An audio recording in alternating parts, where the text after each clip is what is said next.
Biology chapter number 7 limiting factors in photosynthesis.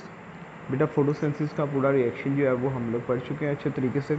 अब हम लोग जो है वो यहाँ पे बात करेंगे about the limiting factors which effect on photosynthesis के फोटोसेंसिस पे कौन कौन सी चीज़ें जो हैं वो इफ़ेक्ट करती हैं। तो उसने बताया बेटा स्टार्ट में कि any environmental factor the absence of the deficiency of which can decrease the rate of a metabolic reaction is called the limiting factor of that reaction.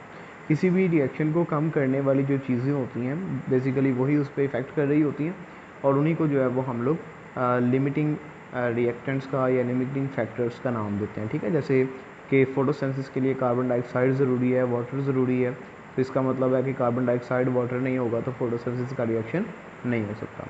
तो यहाँ पे जो लिमिटिंग फैक्टर्स बताए गए हैं जी, उनमें सबसे पहला फैक्टर है जी effect of light intensity and temperature. तो बेटा लाइट इंटेंसिटी एंड टेम्परेचर में उसने बताया कि the rate of the photosynthesis varies with the light intensity, it decreases as the light intensity decreases. जैसे ही लाइट कम होती जाती है वैसे वैसे जो है वो रेट ऑफ फोटोसेंसिस भी कम होता जाता है, और जैसे ही लाइट इंक्रीज होती है रेट ऑफ फोटोसेंसिस जो है बेटा वो भी इंक्रीज होता जाता है। However at much higher light intensity the rate of the photosynthesis becomes constant. लेकिन अगर बहुत ज़्यादा लाइट होगी, जैसे कि 12 बजे 1 बजे जो है वो लाइट बहुत ज़्यादा हो जाती है सनलाइट, तो उस टाइम पे जो है वो जो फोटोसेंसिस है उसका रेट जो है वो कांस्टेंट हो जाएगा, ज़्यादा नहीं होगा।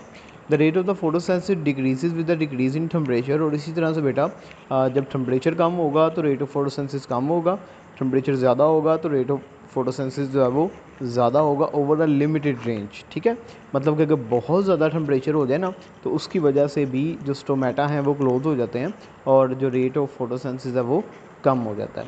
But if the light intensity is low, increasing the temperature has a little influence of the rate of photosynthesis. अगर लाइट ना हो और टेम्परेचर बहुत ज़्यादा हो जाए तो उसकी वजह से भी जो है वो रेट ऑफ फोटोसेंसिस कम हो जाता है।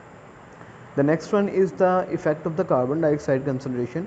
बेटा कार्बन डाइऑक्साइड जो है वो इस तरह से डिपेंड करती है, कार्बन डाइऑक्साइड होगी तो फोटोसेंसिस होगी, कार्बन डाइऑक्साइड नहीं होगी तो फोटोसेंसिस भी नहीं हो सकती। तो कार्बन डाइऑक्साइड की कंसनट्रेशन जैसे से बेटा ज़्यादा हो रेट ऑफ फोटोसेंसिस जो है वो भी ज़्यादा होता जाता है, लेकिन एक लिमिट तक। Increase in the carbon dioxide concentration beyond a certain level causes the clear of the stomata. अगर बहुत ज़्यादा कार्बन डाइऑक्साइड बेटा इन्वायरमेंट के अंदर हो जाए तो उसकी वजह से भी जो स्टोमेटा हैं वो क्लोज हो जाते हैं और जिसकी वजह से रेट ऑफ फोटोसेंसिस जो है वो डिक्रीज़ कर जाता है। ठीक है, तो आई थिंक ये दो फैक्टर्स ही हैं। इन दोनों फैक्टर्स को जो है वो आपने अच्छी तरह से इनको लिखना भी है और अच्छी तरह से इनको जो है वो याद भी करना है। लॉन्ग क्वेश्चन है कि right a note on the rates of photosynthesis on which they effect.